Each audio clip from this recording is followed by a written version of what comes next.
استوصوا بالأسارى خيرا. هذا هو عنوان لقائنا بمشيئة الله جل في علاه.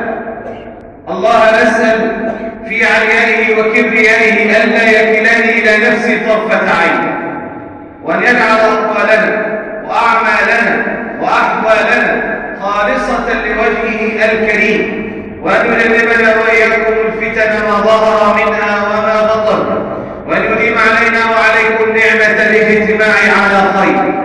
اللهم اجمعنا على خير دائما يا رب في طاعتك. اللهم أحينا على طاعتك، توفنا على طاعتك، واحشرنا مع سيد الطاعين. وقد عصرت خطبتي هذه إلى عنصرين: آية في كتاب الله، وحديثا في سنة رسول الله صلى الله عليه وسلم. استوصوا بالأسارى خيرا. هذا ليس كلامي ولا كلام الصحابة ولا كلام أحد من الناس، إنما هو كلام رسول الناس صلى الله عليه وسلم مبشرا ونذيرا، وسيد الناس وإمام الأئمة صلى الله عليه وسلم بأبي هو وأمي وروحي.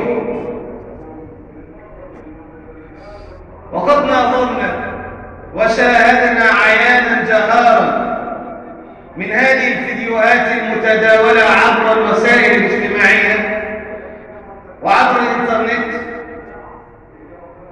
من أن الأسرى المحررين يرحبون بسجنائهم المرابطين في سبيل الله ويودعونهم كإيداع المشتاق. تبص تلاقيه بيسلم عليه ويودعه وكأنه حبيبه، واندهش كثير من المسلمين. أنا بقى برد على هذا الاندهاش: وانت بتندهش ليه؟ ده ليس بجديد، اللي حصل ده ليس بجديد.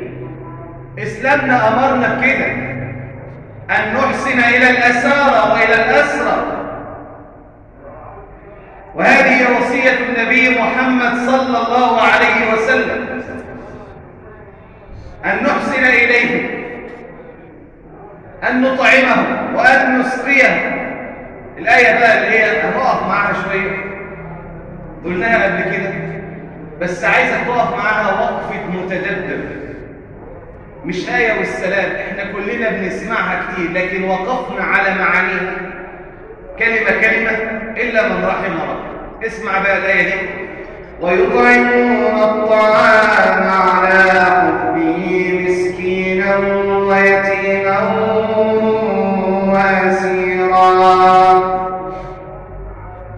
ويطعمون إشارة إلى هؤلاء الذين أحسنوا واتقوا في هذه الدنيا بعدما رأوا الجنان وفازوا بالجنان وجنات النعيم، تلك الجنة التي أعدت للذين اتقوا ربهم سبحانه وتعالى في هذه الدنيا، الذين أحسنوا الحسنى وزيادة، الذين آمنوا بالله رب العالمين وصدقوه وصدقوا رسوله ورسله واتبعوا نهج الأنبياء والرسل بعدما رأوا المفاز وهذه الجنان. نعتهم الله سبحانه وتعالى أن جازيتكم بهذه الجنان لما قدمتم. بسبب ماذا يا رب؟ بسبب هذه الخلال وهذه الصفات التي من بينها ومن أحسنها إطعام الطعام. وكما تقدم من حديث عبد الله بن سلام الحصين بن سلام سابقا أنه أول شيء سمعه من النبي صلى الله عليه وسلم أنه قال: أيها الناس، أفشوا السلام وأطعموا الطعام وصلوا الأرحام وصلوا بالليل والناس نيام تدخلوا الجنة بسلام. هذه هي رسالة الإسلام عباد الله، هذه هي دعوة رسول الإسلام صلى الله عليه وسلم يا أمة الإسلام والمسلمين. ويطعمون الطعام على حبه مسكينا ويتيما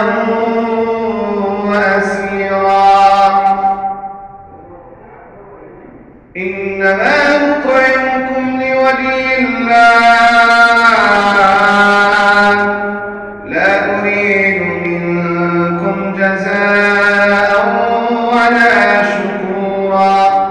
أول حاجة حضرتك عارف الأسير ده إيه؟ معنى الأسير، ومتخيل معنى الأسير اللي جاي لك ده وأنا بطعمه. الأسير هو أسير الحرب، يعني أعد العدة وخطط ودبر وجمع المال والأسلحة والعتاد والقوة والمكر، وترك دياره وجاء ليعتدي عليك في أرضك التي هي من حقك ومن حر مالك ورثتها عن أجدادك وأجداد أجدادك. جاي ويعتدي عليك يغتصب أرضك، فمكنك الله سبحانه وتعالى من التصدي عليه ووضع أسيرا في يديك بلا سلاح وبلا حول ولا قوة إلا بالله العلي العظيم. جاي لك مجرد أسرته في الحرب اللي هو كان من شوية عدو لك. ربنا سبحانه وتعالى جعل من خلاله ومن صفات الذين اتقوا والذين سيفوزون بالجنان أنهم يطعمون الطعام على حبه مسكينا ويتيما وأسيرا. ده بالنسبة لمفهوم الأسير، أسير الحرب. وهو كافر كمان، يعني مش معترف بدينك ولا معترف بنبيك ولا معترف بأي حاجة خالص، يعني أنت عدو لدود. رغم هذا أمرك الله سبحانه وتعالى وأمرك رسول الإسلام صلى الله عليه وسلم بأن تحسن إليه. استوصوا بالأسارى خيرا ويطعمون الطعام على حبه مسكينا ويتيما وأسيرا. أنا عايز الآية دي تلقني في قلبك. أحسن حاجة تعملها إطعام الطعام. إطعام الطعام ده خاصة في يوم العصبة اللي هو الجفاف الغلو. يا بخت اللي يطعم الطعام في هذه الأيام وهذا الزمن العصيب في يوم ذي مسغبة زي مجاعة، الناس مش قادرة تاكل ومش قادرة تجيب الأكل. يا بخت اللي يطعم في هذه الأيام.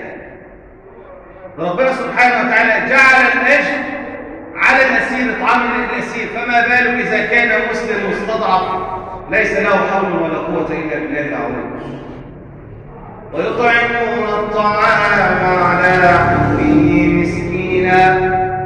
المسكين جاية من السكن اللي هو مش قادر يتحرك، ساكن لا يعرف يهش ولا يهش بسبب الفقر، سكن مكان مش قادر. لذلك السكين سمي سكين ليه؟ لأن بعد الضربة بتاعت السكين مش هيقدر يتحرك. وسمي السكن بالسكن لأنه سكن لا حركة فيه، اطمئنان بدون استقرار. ده المسكين اللي هو كلمته إذا تكلم لا يؤبه له، ليه؟ معهوش.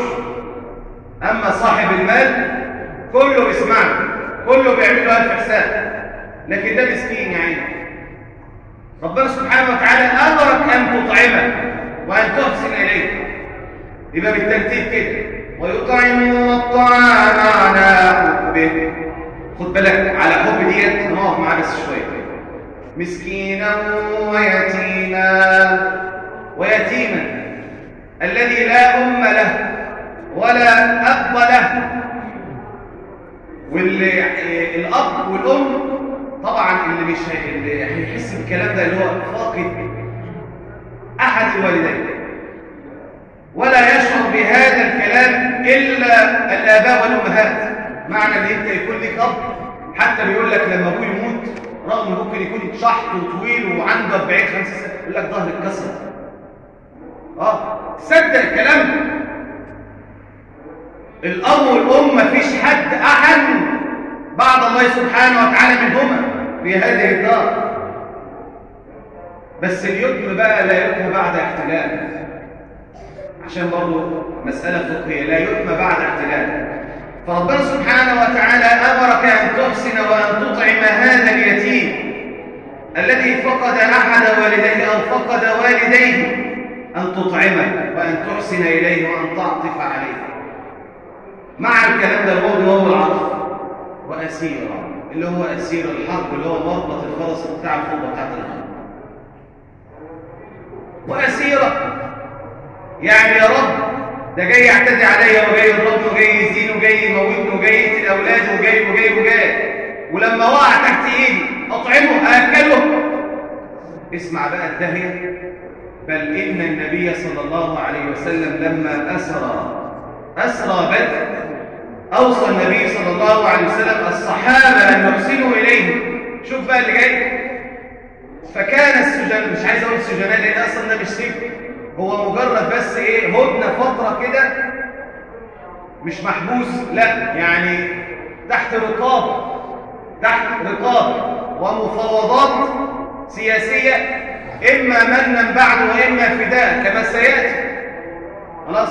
الناس اللي بتراقب هؤلاء الأسرى من شدة حرصهم على اتباع كلام النبي صلى الله عليه وسلم والإحسان إلى الأسارى، كانوا إذا قدم لهم التمر واللبن والماء والخبز كانوا يعطون الأسارى التمر واللبن اللي هم أحسن حاجة وأنفس حاجة وأغلى حاجة، ويأكلون الخبز والماء. وفي كده يا اخوانا، ايه الاسلام ده؟ ايه الدين ده؟ في جمال بعد هذا الجمال؟ في دين اجمل من هذا الدين؟ في نور احسن من هذا النور؟ في اخلاق اعلى من هذا السمو؟ عرفت بقى انت ليه مكروه؟ عرفت بقى انت ليه بيجي لك الضربات من كل حدب وصوت؟ ليه؟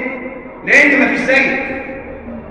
ما هو خلي بالك، انت ممكن تحس بالكلام ده. انت لو انت انسان شاطر في مجتمعك، مجتهد، دايما مركز في عمل، لكل ناجح ليه اعداء. مش معنى ان انت ليك اعداء يبقى انت فاشل، لا انت ناجح. بس ليه الاعداء؟ لان الاعداء مش عارفين يوصلوا لك. انت ناجح، انت ماشي في الطريق المستقيم على النور، ليك اعداء اللي مش عارف يوصل لك. هم بقى كده بالظبط اعداء الاسلام، لا يستطيعون ان يصلوا الى هذا النور وهذه المشكات.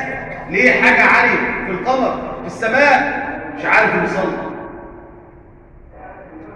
ويطعمون الطعام على حبه مسكينا ويتيما واسيرا.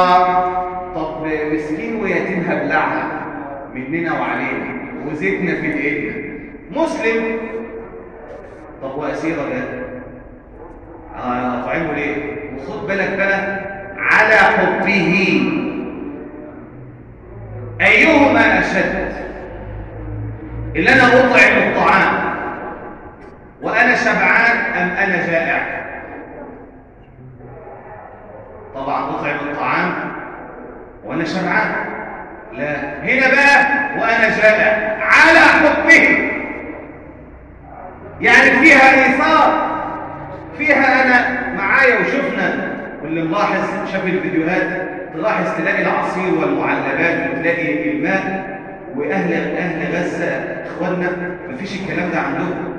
تلاقي الماء والعصير والمعلبات في ايدين الاسرى، تمام، وما تلاقيش الكلام ده مع اهل غزه. ده اسمه ايه بقى؟ ويطعمون الطعام على حبه مسكينا ويتيما هو ده اسلامنا يا اخوانا، هو ده اسلامنا، هو ده ديننا اللي احنا مهما نعمل نفتخر بيه. بنعصي وبنذنب وبنعمل البلاوي الزرقاء بس بنفتخر بيه، وقاعد هنا راقد في قلوبنا وبنفتخر بيه دايما. مهما نعمل ما نقدرش نطلع الكلام ده من قلوبنا. ده اسلامنا ودي عقيدتنا وده ديننا حبيبنا، دينك دينه لحمك دمه. فاللهم احينا على الاسلام وتوفنا على الاسلام واحشرنا مع رسول الاسلام صلى الله عليه وسلم. يبقى ويطعمون الطعام على حبه، يعني في إيثار، يعني أنا محتاج الأكل ده وفي نفس الوقت بديهوله. هو ده بقى إسلام. ويطعمون الطعام على حبه مسكينا ويتيما وأسيرا، مش عشان حاجة، مش مستني منك حاجة. أنا لما باجي أطعمك ولا لما باجي أدي لك مال ولا لما بحسن إليك مش عشان سواد عيونك ولا عشان، لا أبدا، إنما نطعمكم لوجه الله لا نريد منكم جزاء ولا شكورا إنا نخاف من ربنا يوما عبوسا قمطريرا فوقاهم الله شر ذلك اليوم ولقاهم نضرة وسرورا. آيات كده تنعش قلبك، آيات تفوق، تخلي الغمامة كده اللي على قلوب الناس اللي هي قلوبها اسود سودة تنزاح. كلام مش من الأرض أبدا، كلام كله من السماء. إزاي ده عدوي وده يقاتلني؟ هو ده إسلام الأخلاق. دي الآية لسه الحديث، لكن بعد جلسة الاستراحة قولوا ما سمعتم واستغفر الله ولكم فاستغفروه. الحمد لله رب العالمين له الحمد الحسن والثناء الجميل، واشهد ان لا اله الا الله وحده لا شريك له يقول الحق وهو يهدي السبيل، واشهد ان نبينا محمدا صلى الله عليه وسلم امام الانبياء والمرسلين، ثم اما بعد. اتدري يا عبد الله ان اول اسير في الاسلام هو اسامه ابن قتال؟ هذا الرجل له مركزه، له صولة وجولة في قومه وعشيرته، سيد من سادات قومه من بني حنيف، جاء ليغير على النبي صلى الله عليه وسلم وينال من النبي ويقتله، فأسره الصحابة الكرام فجاءوا به إلى النبي صلى الله عليه وسلم فربطه وربطه الصحابة في إحدى سواري المسجد، إحدى أعمدة المسجد. فمر عليه النبي صلى الله عليه وسلم في اليوم الأول فقال ما عندك يا ثمامة؟ قال عندي خير يا محمد، إن تقتل تقتل ذا دم، وإن تنعم تنعم على شاكر، وإذا أردت مالا فسل منه ما شئت. أنت عارف الكلام ده معناه إيه؟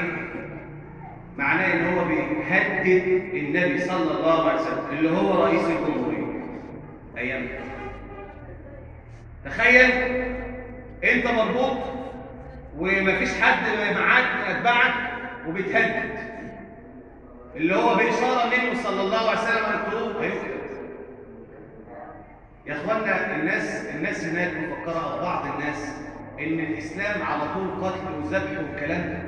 بسبب ايه؟ بسبب الجماعات اللي هي المتطرفه المتشرذمه، بسبب هذه العقول العفنه التي فهمت اسلامنا خطأ.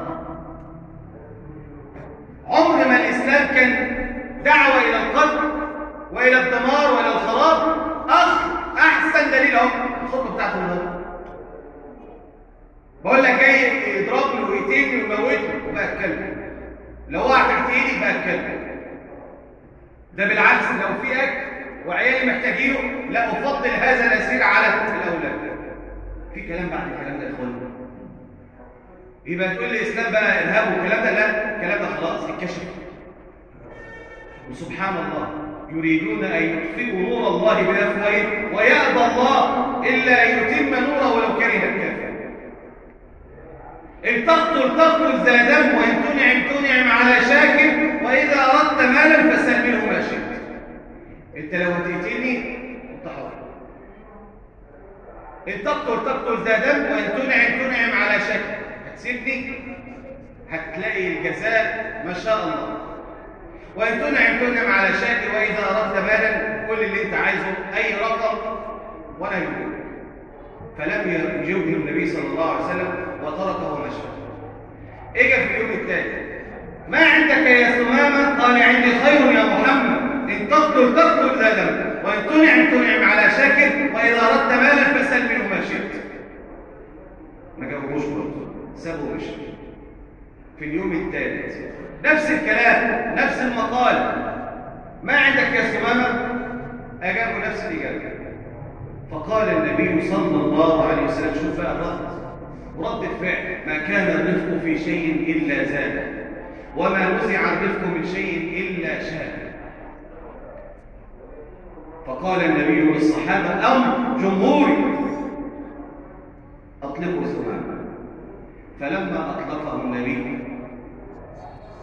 خرج ثمامة إلى إحدى نواحي المدينة فاغتسل وجاء إلى النبي صلى الله عليه وسلم معلنا الإسلام، فقال: أشهد أن لا إله إلا الله وأشهد أنك رسول الله. صلى عليه. الشاهد الكلام اللي جاي: فقال: والله يا محمد ما كان وجه على هذه الأرض أبغض إلي من وجهك. ما كنتش بطيء وشك أبغض الوجوه إلى وجهك. الآن أنت أحب الوجوه إلى قلبي صلى الله عليه وسلم. والله ما كان دين على هذه الأرض أبغض إلي من ديني، فوالله لدينك أحب الأديان إلى قلبي. والله ما كان بلدا أحب أكره إلي من بلدك، فوالله لبلدك هي مكة أحب البلاد إلى قلبي. فرجع إلى قومه وإلى عشيرته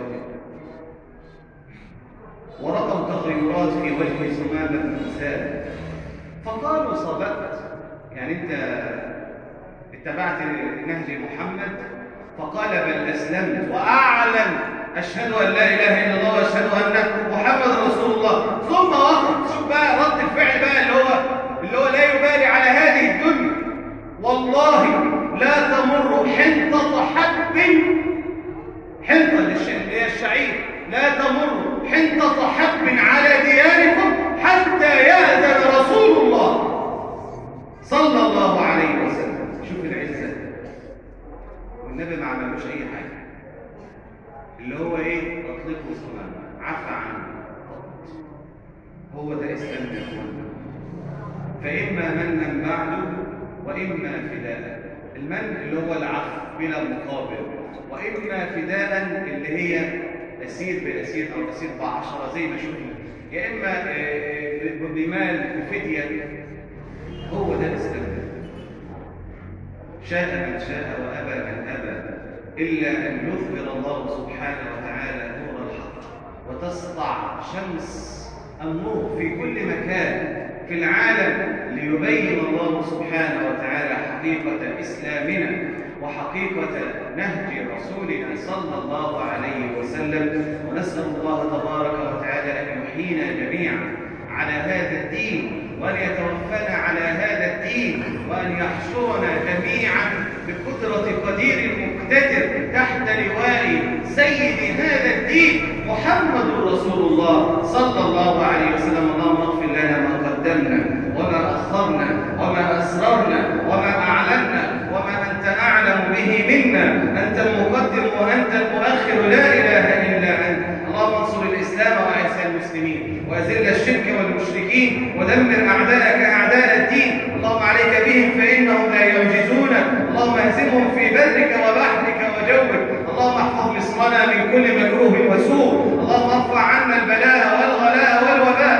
اللهم ارفع عنا البلاء والوباء والغلاء. اللهم ارفع مقتك وغضبك عنا. اللهم انصر إخواننا المستضعفين في غزة. اللهم كن لهم عونا ونصيرا. اللهم ارفع رايتهم ووحد كلمتهم يا رب العالمين. اللهم عليك باليهود الملاعين. اللهم زلزل الأرض من تحت أقدام اليهود. اللهم أرنا فيهم عجائب قدرتك. اللهم أهزمهم في برك وبحرك وجوك. اللهم لا ترفع لهم راية ولا تحقق لهم غاية، واجعلهم للناس عبرة وآية.